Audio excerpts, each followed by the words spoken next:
Is there any known traffic below 5,000? Delta Sierra Juliet, no known traffic. Seems to be a large aircraft below 5,000. What type of aircraft is it?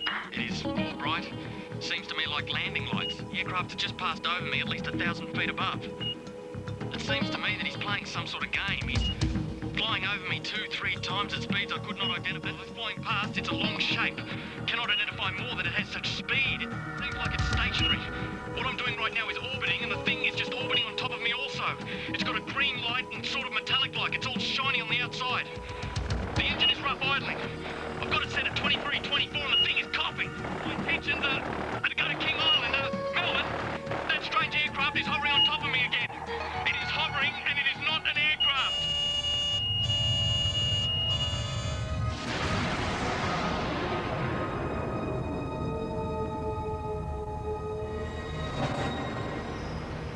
What you've just heard was a recreation of the final words spoken by pilot Fred Valentich before his plane disappeared over Bass Strait.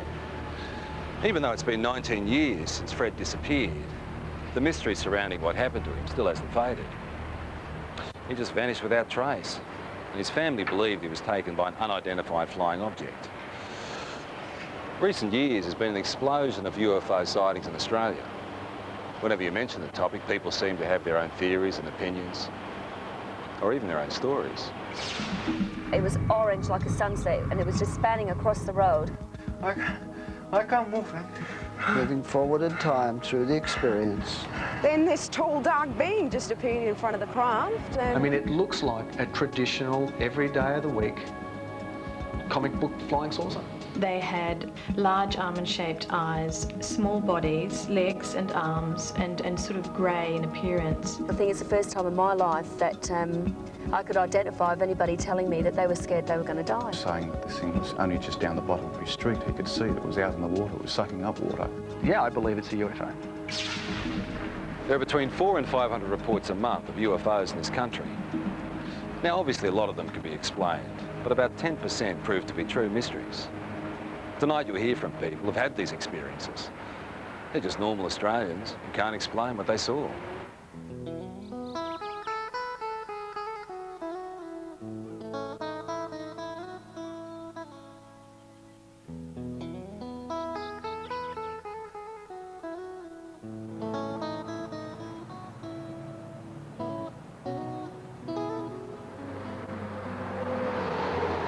I was travelling from Sydney in a northerly direction toward Gosford along this particular road here, the Pacific Highway, and it was quiet. There wasn't a lot of traffic. It was early Christmas morning, and I was just gazing out of the front window of the car, and I saw approximately a half a kilometre away a bright silver metallic object crossing from south to north.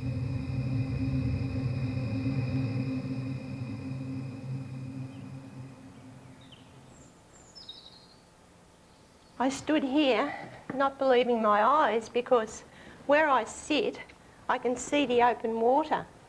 And I just couldn't believe that this thing could appear on the water. It was some kind of craft, but it was completely surrounded in lights underneath and all around, and it just looked like a carousel. It wasn't anything flat. Around holiday time, the local police know they'll be busy. But on this New Year's Eve, the calls weren't what they expected. All people that I spoke to had exactly the same thing to say. There was no variance whatsoever in the object that was sighted. It was a huge chrome, very shiny object in the shape of a ball. At the bottom of the ball was a number of huge white lights. This object looked like it was sucking up water.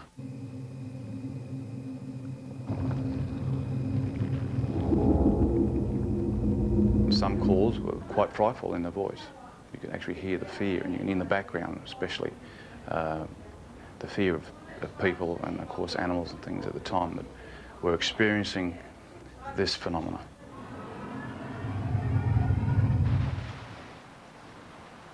We're looking out above this headland here, and we're watching a bright light move in a strange fashion that you'll never see, or we never saw anyway.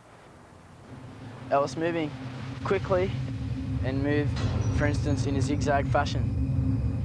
We were watching it for 10 to 15 minutes, move in this direction north, and we just saw this bright light, 15, 20 metres above our car. Just a bright light, emanating light towards our car. Mate, it was just awesome. All of a sudden I saw these lights come out of the water, like a cylinder, and flash. And the top of the water was all lit up. And as that light was up, I could hear the rushing of water, movement of water, and then the water being raised up. And then shortly after, down comes the water on top of the lake. I noticed this rather bright light that seemed to be on the right-hand side of the car, and it seemed to be following us for quite a while. And then all of a sudden it turned and went at a right angle right across the expressway in front of the car. It was large, round, and it seemed to have a stream of sparks flying out the back of it. I don't know what it was, but it was most peculiar. After the initial New Year's Eve reports to police, the local Sun Weekly newspaper got hold of the story. There were hundreds more people at home that obviously thought they'd seen something quite out of the ordinary, but were too scared maybe to come forward and actually say that they'd seen something. Our office, the day the report hit the streets, was amazing. We had caller after caller saying they'd seen the same thing. A lot of the witnesses were retired academics, some were policemen, nurses, school teachers, Sunday school teachers, lawyers, business people, some of the leading business people in the area. They were all people that had everything to lose and nothing to gain by even coming forward and making a report. All the people who actually saw it hovering over the water described these 4 or 5 shafts of bright white light coming down to the water and literally penetrating the water rather than reflecting off it. We also had descriptions of the water seething underneath it. Some people said it frothed, some people said it foamed, some people said it was steaming up. Overall, I'd imagine there'd be probably 3 dozen telephone calls on the night. Well, we're police, Sergeant Wenning.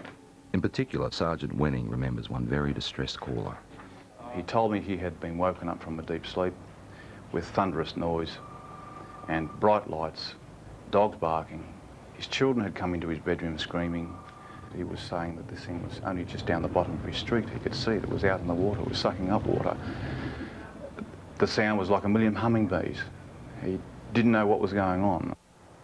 We investigated officially with the local aircraft, aerodromes, with the Air Force, with air traffic control, and again could come up with no explanation. While everyone can describe what they saw, no one seems to have the answer to exactly what it was or where it came from. It was moving in waves in the sky, which could only be described as a UFO. When you see something like this, there's a sure knowledge that you're looking at something that is beyond your experience. I'm not young, and people might think, oh, you're a bit strange, seeing things and had imagination. No, I've got imagination, but not like that. Not when I see something that I see. I know I saw it. At first I thought, well, maybe it's some type of meteorite, but it was too large, it was travelling too slow, and turned a right angle, which I know meteorites aren't inclined to do. I was just bewildered how something could appear and disappear in the thin air practically. Well, I honestly don't know what they saw. We've gone right through all the realm of possible explanations, which leaves it as what a UFO truly is, a flying object which we cannot identify by conventional means. There's a saying that seeing is believing, and it certainly applies to UFOs. The most intriguing personal accounts come from people with no real interest or belief, until it happens to them.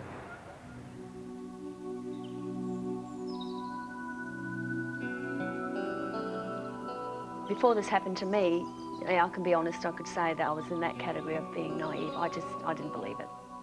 I didn't really believe it, because I had to see, it's like I would have to see it with my own eyes. Grace's experience starts in the early hours of the morning travelling home with 3 girlfriends. Victoria, who can't be identified, was one of the women in the back seat. It's when I got a bit further down the hill that I noticed on the right-hand side of me some long oblong-shaped lights. I didn't know what they were. I mean, I only sort of caught a glimpse of a bright orange light sort of shining through. As I got down the hillside and started to come around the corner by this little hotel that takes us back through the back roads towards the freeway, one of the girls in the back noticed a very bright white light with a type of blue haze around it. When the girls were sort of saying, oh, maybe, you know, like it's a UFO, and, you know, we sort of like just laughed it off and said, don't be so ridiculous.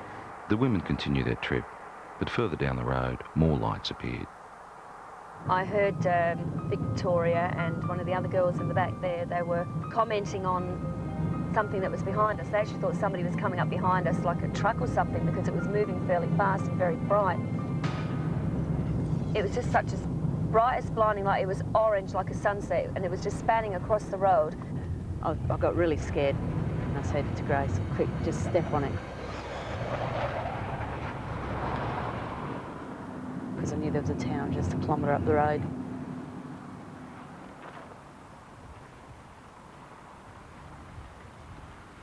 As we got closer into the middle of this car parking area and looked up, we could see this ship. Well, that's what you'd have to call it, because it was, you know, definitely not an aeroplane, and it was something from definitely not this world, that's for sure. It sort of moved across from this direction straight over the top of us.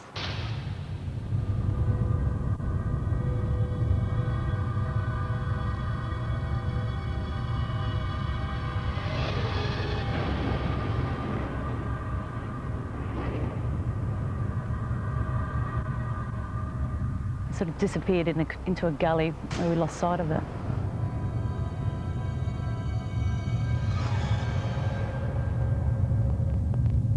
We were scared for our safety. I mean, I've got to be honest, I think it's the first time in my life that I could identify of anybody telling me that they were scared they were going to die. Because I was.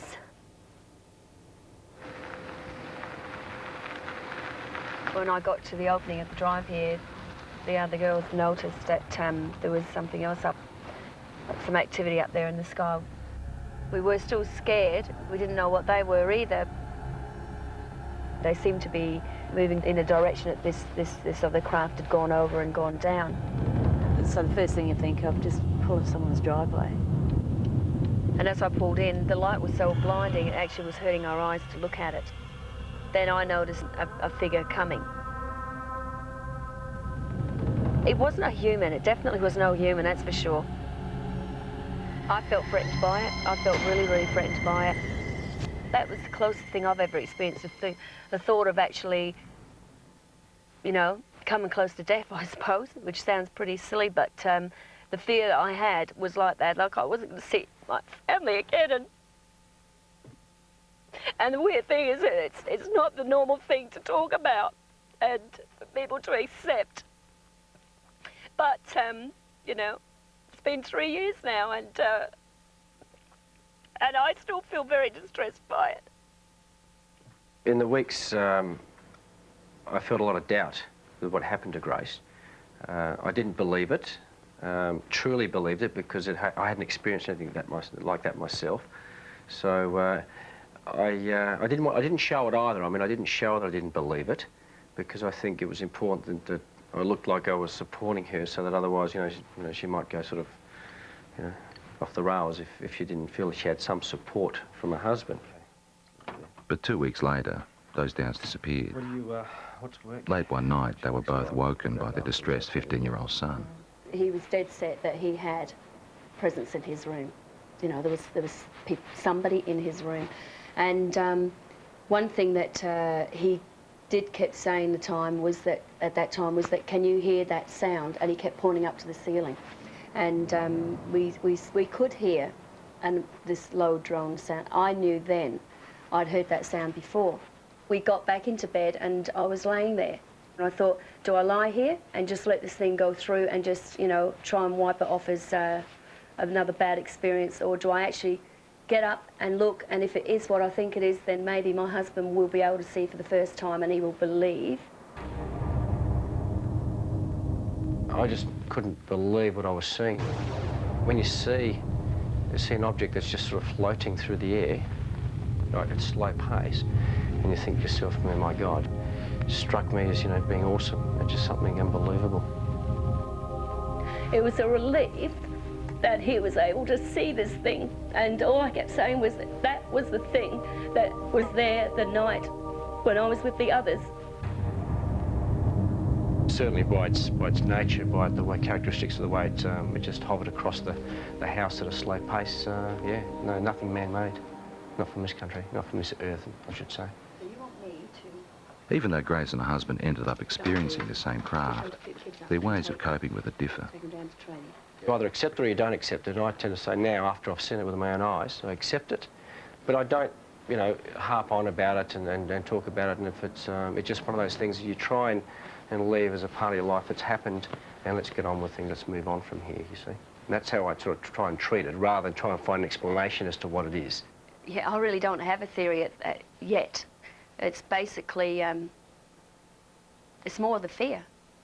Again, I don't know why, because I'm still here and I am healthy, you know, I mean, but the fact is it's just a worry because you don't know. You just don't know.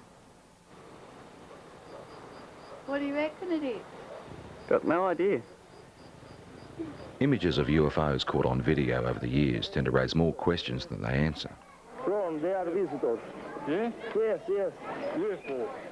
Working out whether there is something out there has intrigued researchers for years. And there's no doubt that there is a physical dimension to this UFO phenomenon, and it appears to involve some form of technology, and many cases certainly suggest that we're dealing with an exotic technology that might be something certainly foreign to our environment. When a Melbourne photographer saw images like these, he was interested enough to go on standby to try and capture on film whatever was buzzing the sky over Narre Warren in June 1996.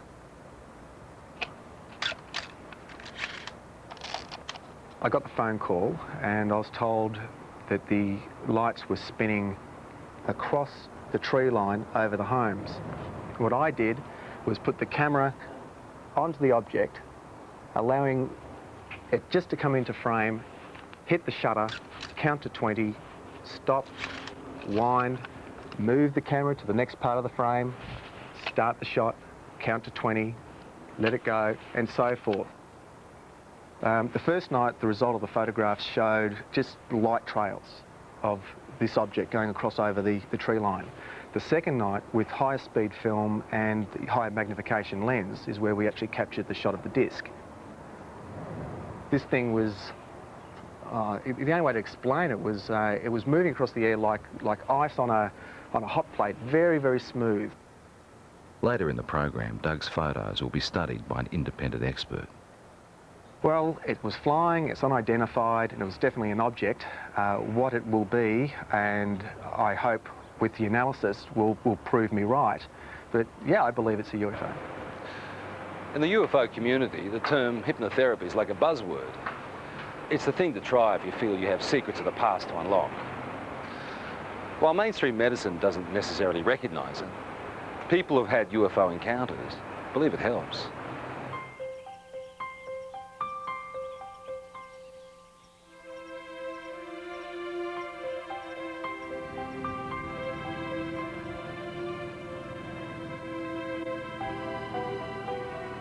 Victor Pufulescu believes he started having alien encounters as a teenager back in his native Romania. He's turned to hypnotherapy to try and find out exactly what happened. It's like being a good soldier. You just obey orders. This is actually probably the best description of hypnosis process. Loosen limb, deeper sleep. Loosen limb, heavier and heavier. Not a worry, not a care. Deeper, deeper, and deeper. Hypnotherapy is a way of allowing us to get into the subconscious mind. The intellectual mind tends to want to control and criticise everything. It's the censor of stuff it doesn't even know about that was in there before we were 3 years old. So by sort of relaxing and sliding across the conscious mind, if you like, we can sort of delve into the unconscious, or to allow what's in the unconscious to find its way out. Oh, I can't move, Frank. Uh-huh. The pressure is increasing. I can't move. The chest, my arms, my legs. There's a thing about hypnotherapy that very often the subject will want to please the hypnotist. They have to look at that, but the thing is that you can see that when a person is reliving an experience, that it's pretty easy to see whether that's faked or not. Moving forward in time. My legs. Moving forward in feet. time. Moving forward in time through the experience.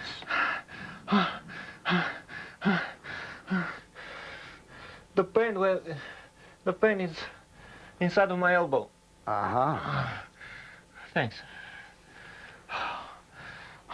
Who are you saying thanks to? Them.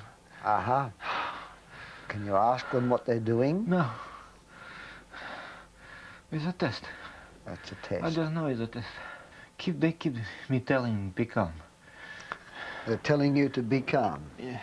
Very often the people are quite disturbed about dreams they're having or things they've imagined happen to them. And they often come out of this saying, I'm pleased I'm not crazy, or I'm not mad, or I'm not imagining this. It does give you some answers, but also creates thousands more. And this is probably the trickiest part. I'm never happy with the answer which I'm getting, and I want more and more and more.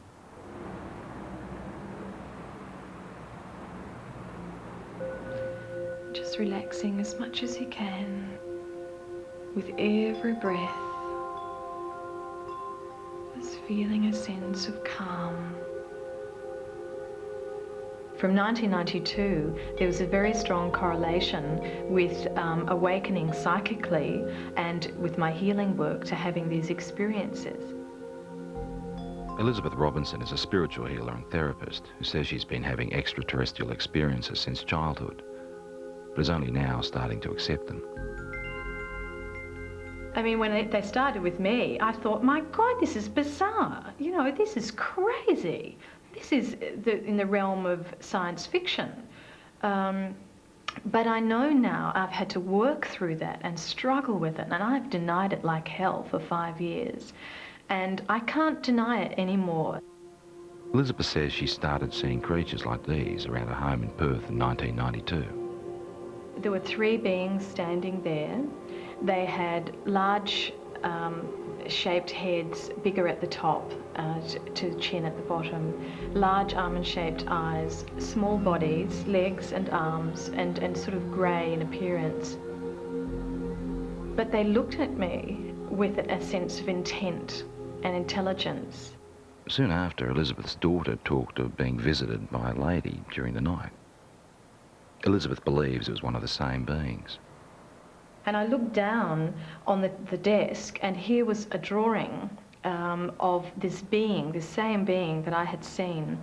And I said to Jessica, who did that? Because I knew that at 2.5, her drawings were scribble drawings. And she said, oh, that's the lady. I tried to rationalize it, but I knew that I wasn't imagining this stuff. You know, there was something in me that told me that there was more to these experiences. They're looking at me again. Elizabeth then turned to hypnotherapy to try and uncover what she couldn't understand. This session was recorded last year with visiting American UFO researcher John Carpenter. I don't want to give the baby up. What seems to have come up in hypnosis is that I've had children taken from me, babies taken from me that are growing up on crafts. And this is just absolutely bizarre, you know, talking about this. I mean, you talk about this, but, you know, at first you struggle with it. I mean, you can't fully comprehend this, but what I could comprehend was the emotion around it. I know what they're doing. They say it's time. they tell me with their mind. The emotions are so real, they're raw, they're, you know, the grief is there, the terror is something like I've never felt before. They're just doing what they're doing. What are they doing? They're getting the equipment ready. Part of the reason why they're involved here on Earth is to help us awaken, but there seems to be some sort of reciprocal type of arrangement whereby, you know, they're coming to Earth and they're creating a new race of beings, or creating some sort of hybrid race of beings. I used to think, okay, I'm dreaming, until I used to be able to get up, go to the bathroom, make a cup of tea, come back, sit down, they'd still be waiting for me. And I think, oh. Elizabeth and colleague Mary Rodwell now run a support group in Perth for people who've had alien experiences. And this is what I mean, my business is emotional trauma. That's why I'm here. And I won't deal with fantasy. I can't deal with fantasy. So it's about emotional trauma. These people are stressed quite desperately with fear and anxiety about a lot of things that they only have a vague idea often about, but often is because they've remembered being taken. I went 3 months with barely any sleep. If you remember, I told you about 11 or 12 weeks, barely any sleep. Most of them just want to live an ordinary life. They don't want this to happen. So for them to have the chance to at least talk about it and release all the anxiety and fear around that as much as they can around talking about it, it seems that through that there is real healing. For me, I became very frightened that I would be labelled crazy or, you know, hallucinating, whatever it was, and that I couldn't have somebody to relate this experience to that would honour my experience. Have either Elizabeth has always kept journals about her experiences, which she is now using to write a book. I saw a grey being appear, white-grey colour. In the dream, I was searching for my son, even though the child dream of trying to run away from several grey beings, but as fast as I ran or wherever I really don't expect someone to be able to say, absolutely, you know, this is real, because, you know, you always doubt yourself, but you know that it's real, and you have to come to some point and stop denying it, and that's what I'm starting to do. Sorting out the facts surrounding UFOs can be tough, unless, of course, there's something that science can put to the test.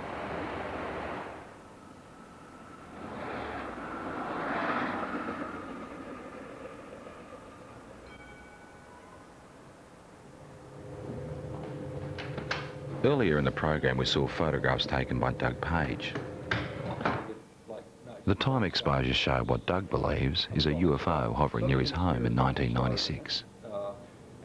Now, has this been observed by other people as well? Practically all of Narre Warren. Okay, so that was seen, but not as a streak, because this is a time exposure. So it was simply an object of some sort traveling. Correct. In somewhat of a line, but as you can see, it goes up and down here.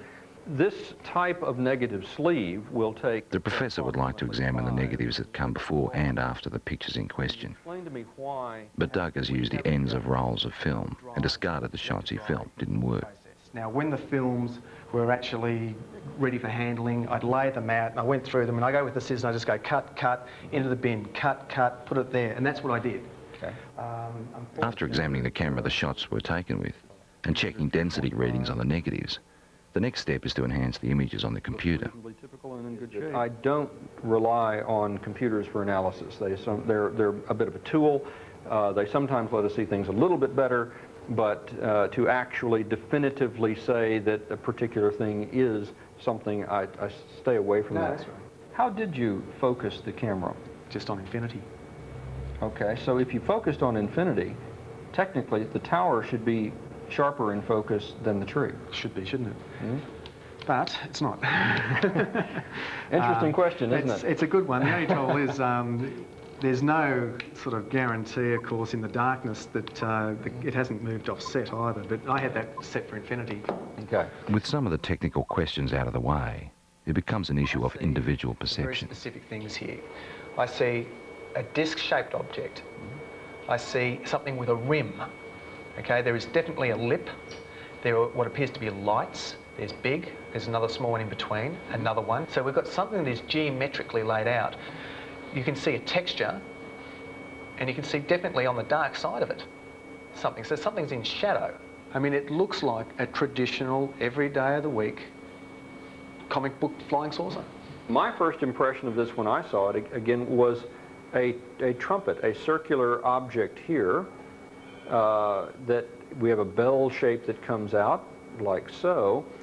This is unexplained optical either artifact, phenomena, or reality, or could be, could be an object, but it is totally undefinable. And of technical concern is the fact that the start of the time exposure is more in focus than the end shape.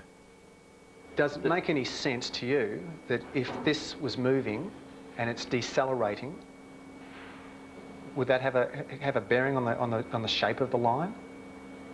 If it was slowing? Because no, it shouldn't. It should be exactly the same sharpness. Despite question marks over issues like that, the professor is able to reach some conclusions. I don't believe that it's been faked. I think it is probably something that was traveling through the air. What it would be, I wouldn't know, and there's no indication from the photographs that would give me any clue. There are points there that I haven't considered, such as the object, could well be a phenomenon that that I've never heard of. So I mean, we've got to keep an open mind.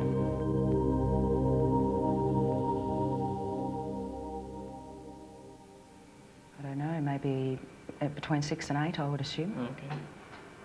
They were fairly intense, or? Yeah, they were very close together as well. Right, okay. 4 years ago, Kelly Carr was a mother and housewife with no interest in spaceships or aliens. Now she's using technology to reconstruct images of her own encounter. It does give the idea of the lights there, but the brightness of the light, it gives a good impression, except that the colour doesn't seem right. Kelly's account starts in August 1993. My husband and I were driving up to my girlfriend's place in Monbulk, which is in the Dandenong Mountains. We were driving on Belgrave Hallam Road, and it was just on dusk. I saw what I thought was round orange lights in the field. It looked unusual to me. Later that night, retracing their route home, Kelly noticed something else unusual. It's about a kilometre or so in front of us, about twice the height of the treetops. We could see this object, which at first I thought was a blimp. It had the shape of a blimp, but it was light. As we got closer to it, the light seemed to sort of separate, and it was actually these a row of round lights, and they were orange. It appeared like there was silhouettes standing in these round orange circles, like people, but you could only see the black outline. Well, I just said to my husband, look, there's people in there. And the minute I said that, it shot off to the left of us. Within 1 or 2 seconds, it was gone completely. About a kilometre or two further down the road, as we kept driving, I came across at least what I thought was a screen or a wall of light across the road. And my heart started racing and the adrenaline was sort of pumping through my body, and I'm thinking, we've just seen us back down there, we're in for, a close encounter. Then the next instant, nothing. We seem to have actually covered a fair distance that I don't even remember covering. It might have been possibly close to a kilometre, but I don't remember actually travelling. There was no light. There was nothing blocking the road. Kelly says it wasn't until weeks later she remembered actually getting out of the car that night. Then I saw that there was another car that had pulled up 100 metres down the road. Then I walked around the front of the car to where my husband was standing on the other side, and we started walking across the road together. As we were walking across the road, I looked down and I saw that the other people were getting out the car and starting to walk as well. So I was quite happy that there was other people there who were seeing the same thing that we were. And we walked up along here to where the fence is. Right out in front of us is this huge craft. I was totally awestruck. It was science fiction coming to life. There wasn't any fear then. It was just all total awe. We stood here, I guess side by side, my husband and I, for about 30 to 45 seconds. Then this tall, dark being just appeared in front of the craft, and he was followed by about another 7 or 8 that appeared straight behind him. I felt this energy go through me. It's like nothing I've ever experienced before in my life. It was like some sort of low-level frequency that came in waves, but it was so dense that I could actually physically feel it going through my body. And that feeling absolutely terrified me. It was like, I can't even explain the horror that I felt just feeling this. And I began screaming. The minute I did, the eyes on these things lit up and they came charging across the field. Halfway across, they split up into 2 groups. Some headed off down there and the rest came directly towards us. I felt this blow to my stomach, and the next thing you know, I'm back here somewhere on the grass. It literally lifted me off of my feet. And I thought I was going to die. I thought if I don't get up now, I'm going to pass out and I'm going to die. I'm not going to come back to consciousness, you know. So I pulled myself up into a sitting position, and when I sat up, I couldn't see anything, and it was like there was just black in front of my eyes. I want you to try stretching it down a little bit as well. Kelly is not the only one who saw these images that night. For the first time ever, independent witnesses have given the same account of a close encounter. Even though Kelly has never met Jane, Glenda and Bill from the other car she saw, she has seen the sketches they drew for UFO researchers. They've drawn the same circles of light around the top of the craft with these blue lines coming down, ending in a semicircle on the ground. They've actually also drawn a tripod underneath, which was something I didn't see that night. It becomes very clear then that we were all looking at the same thing and that it wasn't your average saucer-shaped craft. And basically, the second party were able to draw sketches of the beings very similar to the ones that I had, and they're not your usual little grey things that are, you know, media propaganda. I found a small red-coloured equilateral triangle underneath my navel, which I guess in reality provoked only a minor curiosity at the time. It was oddly geometric, and I did wonder, you know, how something like that could get on me that looked like a burn without me feeling it. At UFO conferences, where Kelly is now a keynote speaker, she adds strength to her own story by showing photographs of physical marks left on one of the other women. We were all left with triangular marks under our navels, but the ones that were marks that were actually photographed, the first one came from Glenda, which is it's a series of 3 small red dots along the inner thigh, and both Jane and Glenda were marked with these dots. I wasn't. Glenda had a ligature mark around her ankle, which is quite severe bruising. It looked like she'd been strapped down to something. UFO researchers have also reported finding physical traces at the site where all witnesses said the encounter happened, particularly in relation to where the craft landed.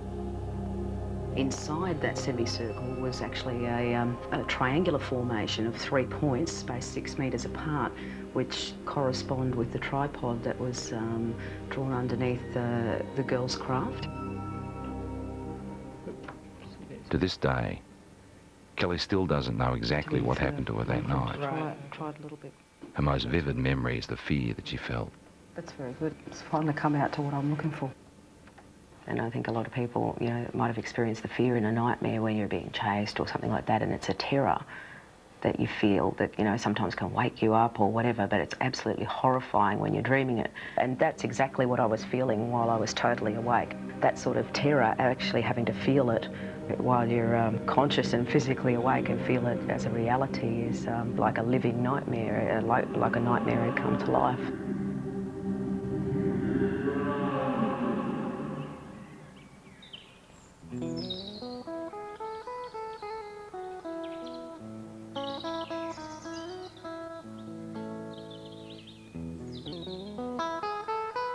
We've moved out onto 138 acres.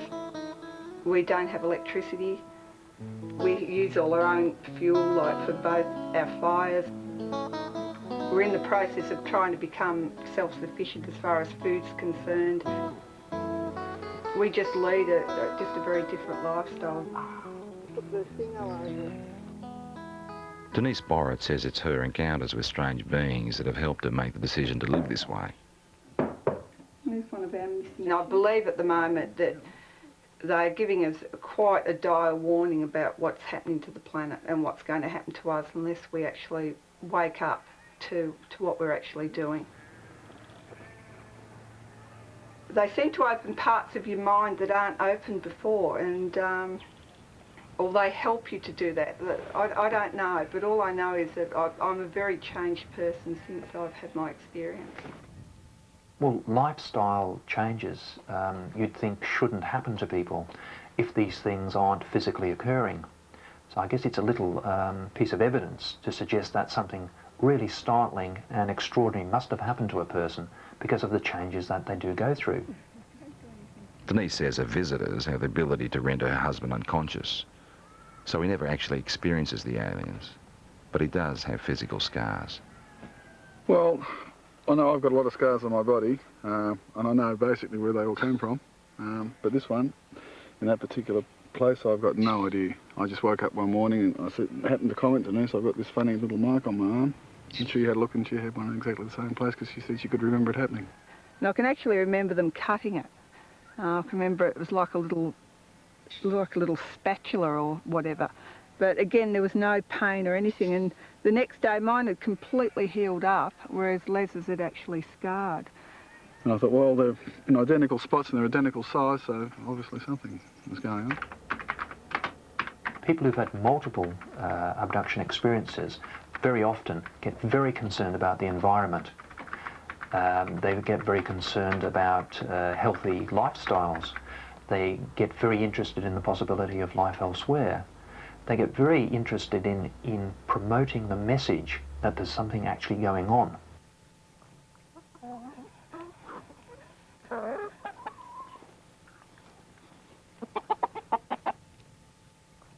If things do go haywire on the planet, like I believe they will, that we at least will be able to feed ourselves and not have to rely on man-made energy to keep ourselves going.